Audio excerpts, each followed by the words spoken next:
So my name is Jan Artem Henriksen. I'm the executive director and one of the co-founders of the Inner Development Goals Foundation. You're going to get a 10-minute crash course on what the IDGs are, those for you who were quite new. And then I'm going to hand over to Selina, who's been also on the other side working in big organizations, and she's going to talk more about how it can be integrated and some cases around that. So to start with,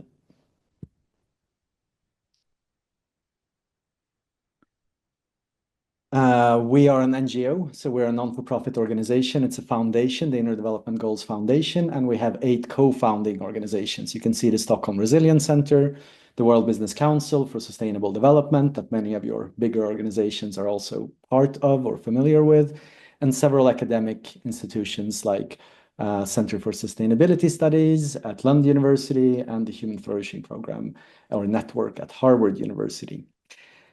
We came together to create the IDGs, as Nina was saying, because there was this understanding that there are technical issues that we're facing, and many of them are complex and hard, like spilling a cup of coffee on your computer. It's a big technical issue. I can't solve it, but there is an expert who can, and there are adaptive challenges that are so much more difficult to sort out, like the Sustainable Development Goals, but many of the challenges we're facing in our organizations, being intelligent people, having AI, are of the adaptive sort, and this is why they keep coming back, the same challenges over and over again. It involves how we relate to ourselves, to each other, how we collaborate. So the IDGs is basically the question, how can we be better at facing complexity and working with adaptive challenges in general, and how can inner development, as Nina said, be a door opener or an accelerator for that? What we do in the foundation, of course, we've co-created the research with researchers and many scientists, the IDG framework. It's more than 1,000 people who were involved in the first round. I just sat in a workshop where we're finalizing the updated framework. We're trying to update it each 5 years with more than 20,000 people contributing, voices from all over the world, more than 100 countries, and we're updating the framework and keeping it relevant. There is the learning community that we're going to focus on a lot, especially for the corporates, and how we can work with Learn, how we can integrate inner development deeper. And we have a whole ecosystems of hubs. There is more than 800 hubs around the world and networks. We gather them to do summits, learning journeys, masterclasses, and this is growing really rapidly because this is open source. So in general, what this few minutes, an hour will be about is how can IDG Foundation help you in your organization, both to shift the narrative. We are working a lot on the discourse level. Basically, how can we make sure that sustainability or human development is truly integrated and we have more hope and collective action, because it's sometimes quite a dark narrative and stories that we're facing, especially with some of the recent political and wars blooming up again in different parts of the world. It's easy to not prioritize some of the things that actually help us solve some of these complex challenges that we're facing as humanity and in organizations. Also, it's a question of exchanging good and best practices. By having the IDG framework, I'm sure all of you have your own values, leadership principles, and so on in your organizations, but the IDG framework creates a shared language that gives us the possibility to exchange practices and share. And of course, the question of how to do more with less, both within HR and sustainability, I think is alive for many of us. And we are certain that this learning community that we're coming together and creating can help us do that. For those of you who are very new, the IDG framework is an answer to this question. How can we better individually and collectively work to get closer to the Sustainable Development Goals? And we've identified 5 dimensions. The dimensions will be the same in the updated framework, 23 skills. There are a few skills that will be added. One of them, to give you a little bit of a teaser, and researchers know this, so this is not a secret, is conscious use of resources also. How can we be more aware of the resources we use, and where is the science of how we can help people do that, and how can we be more proactive and forward-looking as we work with this. But more on this will come in October. Of course, there is also lots and lots of research on the benefits of inner development. And what we're trying to do is find the methods and practices that has evidence. This is a report from 2023 from Oxford Character and Global Leadership Study. We're partnering with them through the Harvard Human Flourishing Network. And there's many of these good reports that can help us understand which skills can accelerate what. For example, when working with equality, gender equality, for example, we know that if you want to be more successful in those types of interventions, it helps to work with critical thinking and empathy and compassion. And unless we incorporate that, those efforts that we do will not be as effective. So there is many of these specific skills for specific challenges or general skills for more broader challenges that can help us navigate complexity better.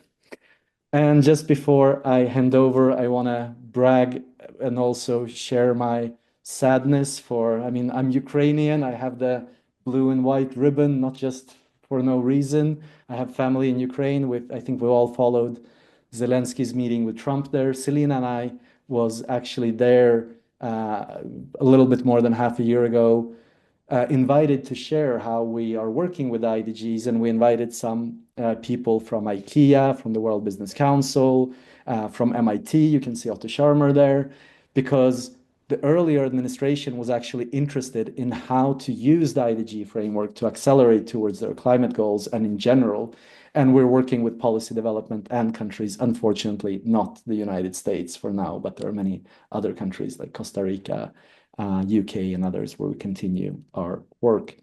But that's that. And I will hand over to Selena to talk a little bit more about how we work in the corporate world and with the learning community. So over to you, Selena. Thank you, Jan. And just to clarify, yes, we were there at the White House, and for better or for worse, it was one of the inspirations for me to leave corporate for a while after the election, and really looking at sort of the complexity of what was happening in the world.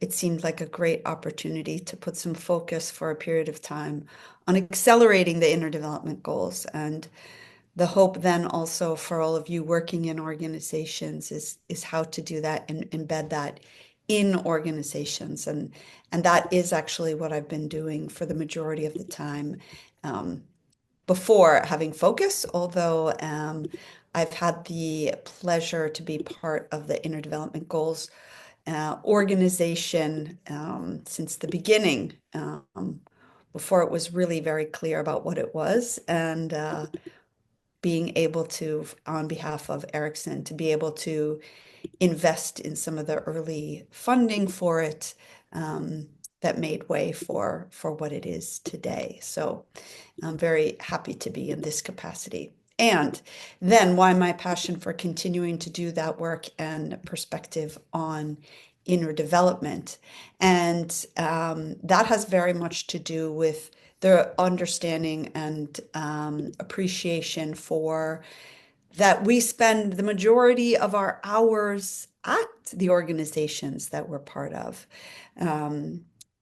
And what we hold as a belief is that the behaviors, the habits that we're forming are very much coming from those that are coming within the organization. So to work with organizations, leaders, employees, gives us grounding around how we're contributing to reinforcing those good behaviors that encourage ethical and responsible business practices within our organizations.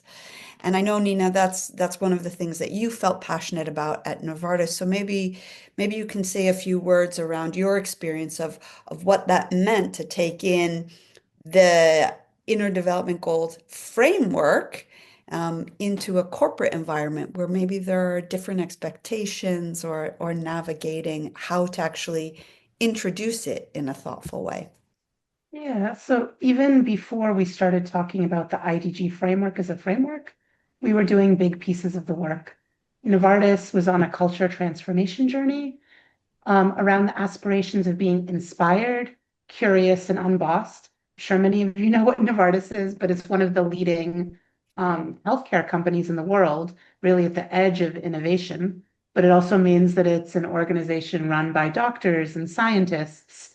And even though they're driven by purpose, a lot of the barriers to really achieving that innovation come in the way of being siloed in the way that they work, lack of collaboration, lack of connection, even to the patients sometimes, where the science supersedes the needs of patients and caretakers.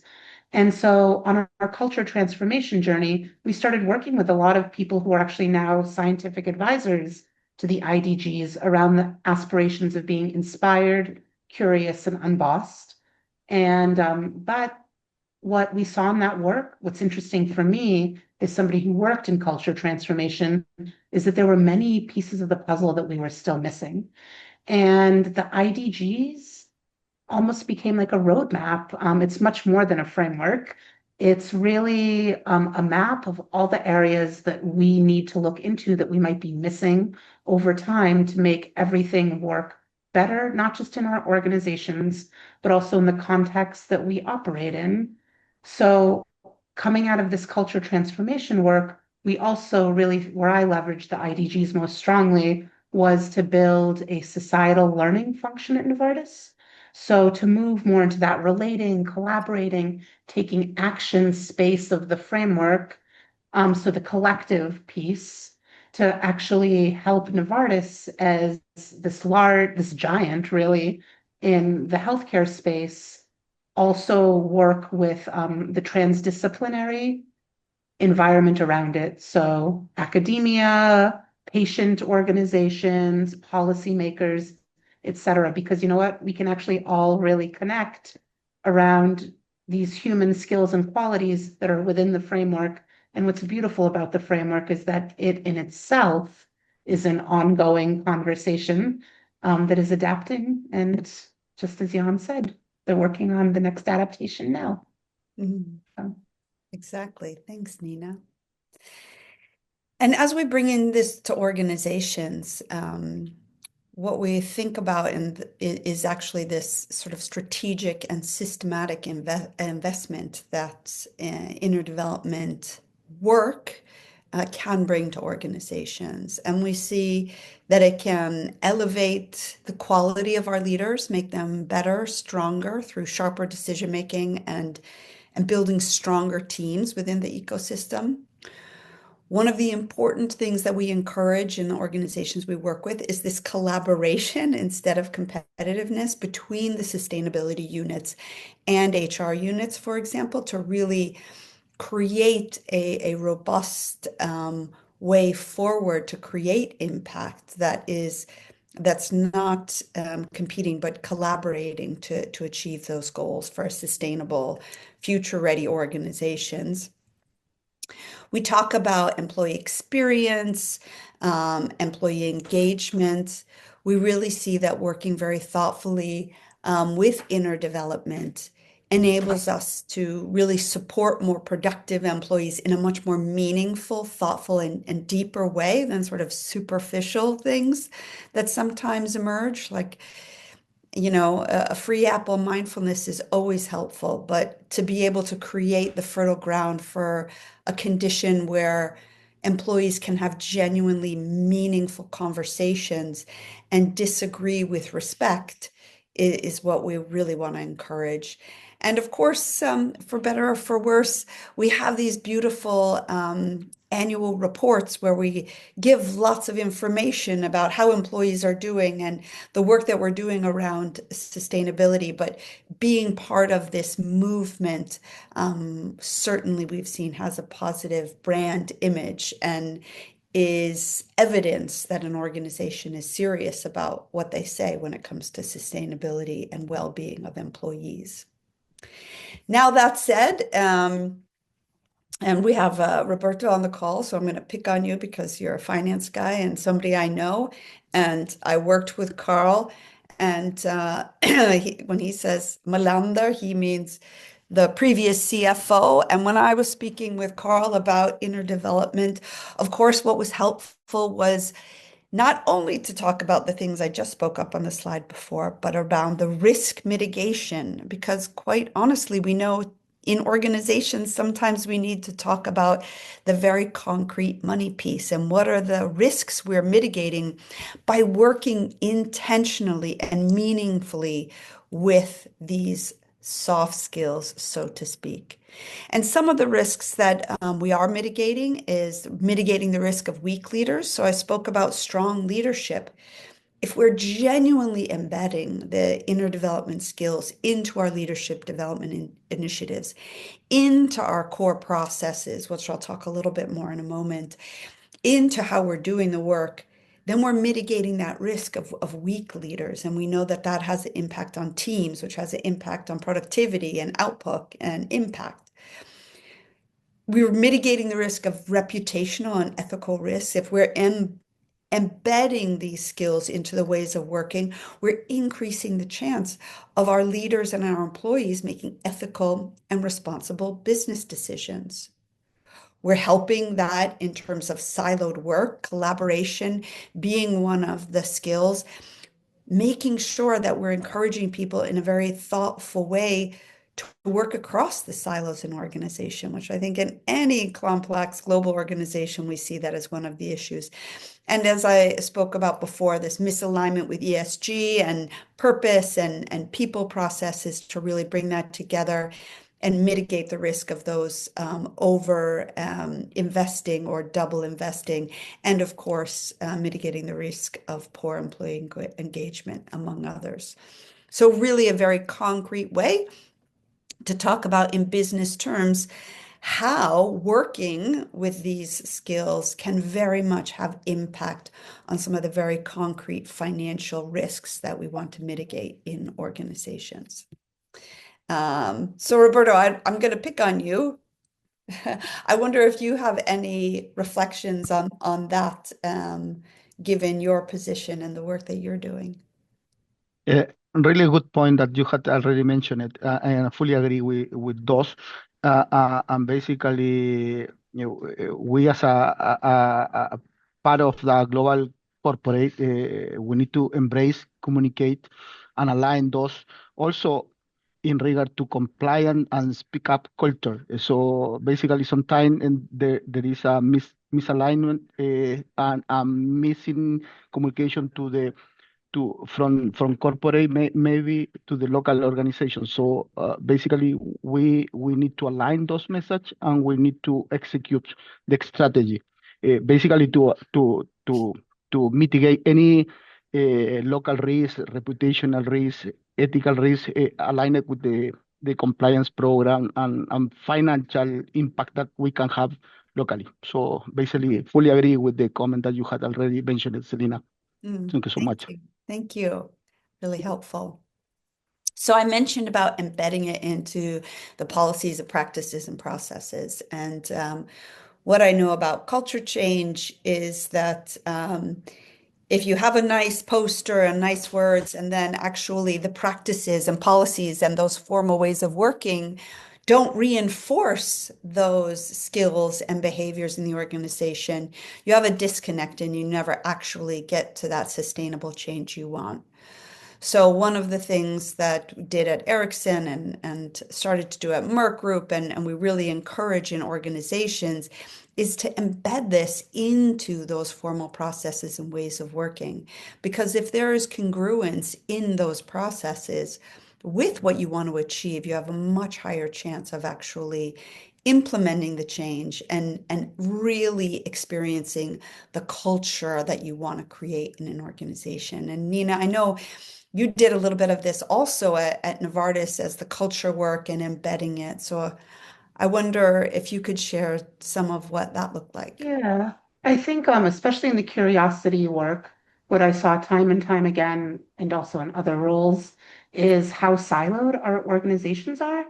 And if you go from the zoom out lens, a lot of times we see the conversations that involve sustainable development are separated from conversations around business, are separated from conversations around culture. But what is the integrating factor here? It really is these human skills, these adaptive skills that make anything else possible. And so, of course, it's helpful to think of all the processes and areas that we can integrate into. But what I also think is extremely valuable is when we consider that the skills and capabilities held within this IDG framework are an integration space themselves. It's where people in very different roles can connect to their shared humanity, and that actually shapes the culture. And it's a way to consciously shape it because you have a culture, even if you haven't shaped it. That's that is a given.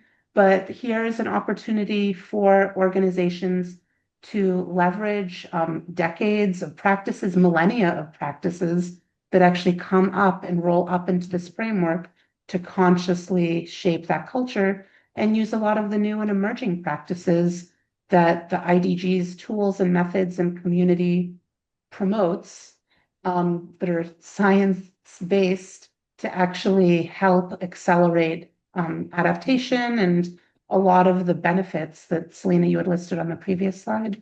Yeah. Cool. Thanks, Nina. Um, I wonder if that emerged any questions. As you can see, we have a lot of different organizations, different sizes, different industries, from consulting to different nonprofit to large organizations that are global. And so the implementation of all this is not always a one size fits all. There's lots of diverse ways to do it. But before we jump into some of those small case studies, I'm curious if there are any immediate questions that have emerged given what you've heard so far, or areas that would be helpful to dive a little bit deeper into from the group. And Nina, I think you had a question of inquiry from before that maybe could help frame and kick them off.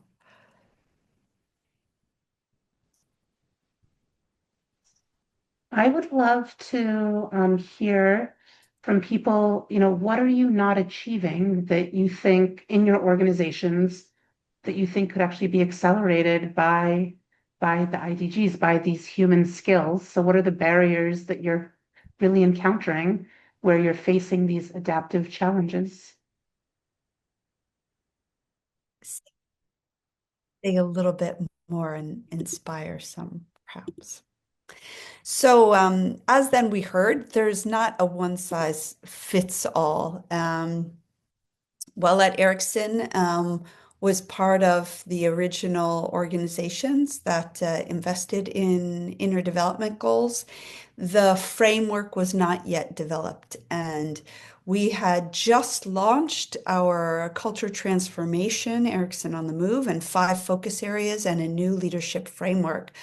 So we made a decision to not overtly introduce the framework when it came out because we had just introduced something and we didn't want to be those HR people who sort of launched a framework and then came with another one a year later and frustrated and confused folks. But what we were able to do was we used to call it sort of the engine under the hood.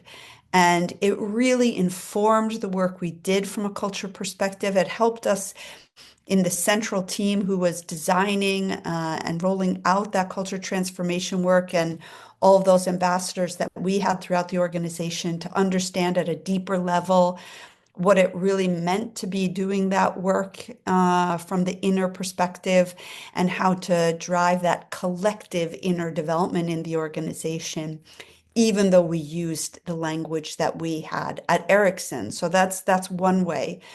However, then we have an organization like Icebug or IKEA who have been very intentional around using the language of the framework. And Iceberg, a small outdoors company here in Scandinavia, has actually been driving it from the CEO, who very intentionally and systematically has rolled out the framework in service of really being very thoughtful around each skill and for people to have the time to implement, to really reflect on the skill and what it meant to introduce and integrate it into the way they were doing the work and the way they were delivering output to the organization.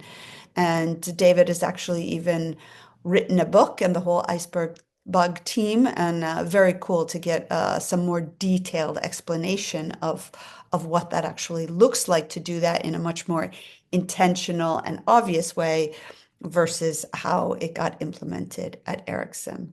So, one of the things that Jan mentioned at the beginning and that I would like to emphasize is around building a community. And part of that community is the partner program. And as we have mentioned, the Inner Development Goals organization is a foundation where the framework and the material that we have is all open source, which means we give it away. And we do that for the altruistic perspective of wanting to accelerate the inner development movement and the work that we're doing. That said, very transparently, given that it is a foundation, we're a very small but mighty team that work at the center. The community is large. We have over 800 hubs around the world who are volunteers who are organizing, self-organizing to accelerate the work that has been developed by Inner the Development Goals and even to augment that. So really the movement is getting that energy. But to continue to fund that work that's happening at the center and the resources that are created for all of those hubs and our ecosystem and ambassadors to use is we have a partner membership model.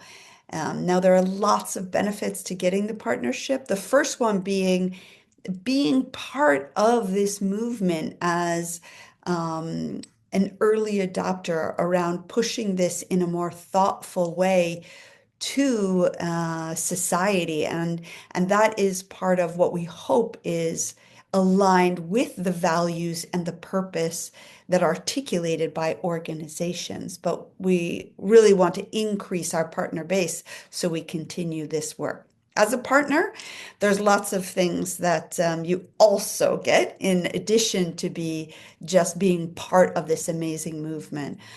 We have a curated learning journey where we have people from our community really pull together very thoughtful webinar sessions that are interactive and rich with learning and quality.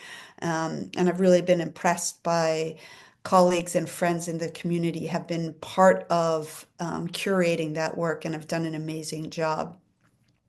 We have master classes with people like Peter Senge to really hone skills for people.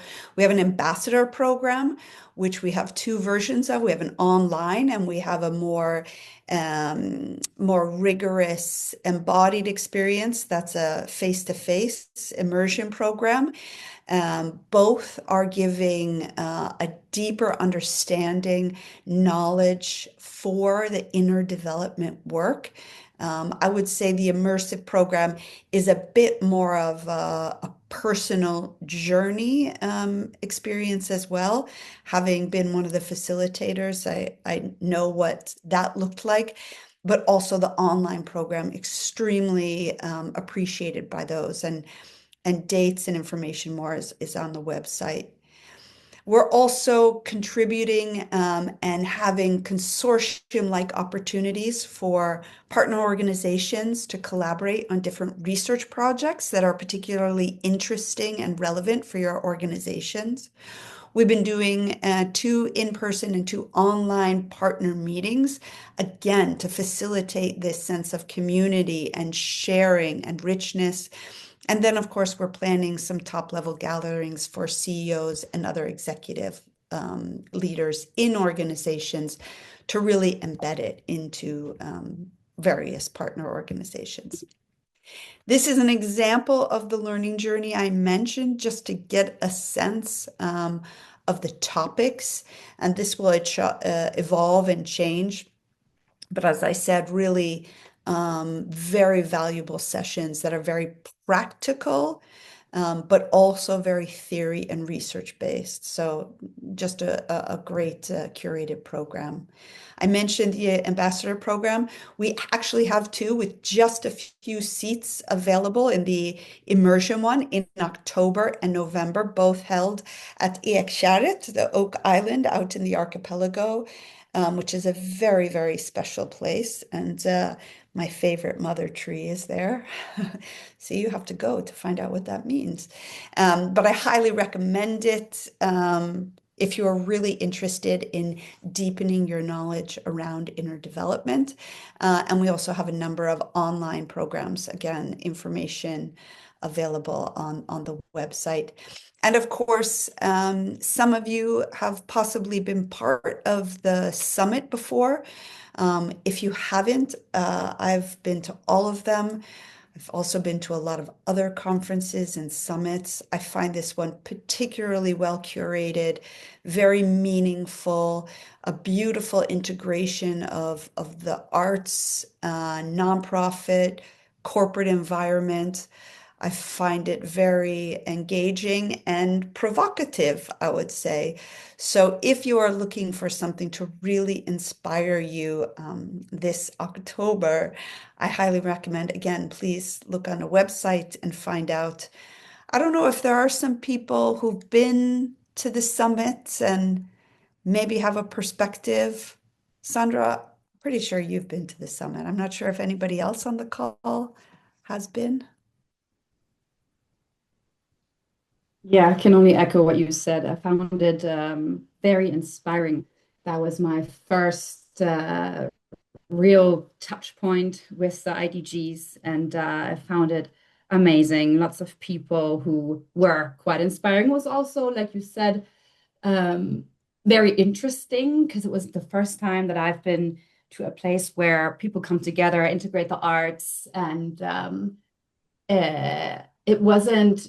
I come from the corporate world, let's say, right? So I wasn't used to this, and I found it super inspiring. Went back back to my company, and also inspired others to come this year. Actually, two of my colleagues are coming this year, so can only recommend going if you want to learn more about the IDGs and be inspired. Cool. Thank you, Sandra.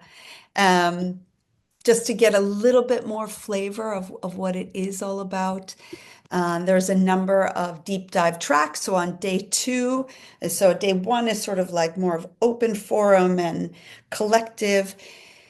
Day 2 gives you an opportunity to go deeper into a particular area that might be very meaningful to you, and that you want to go deeper into.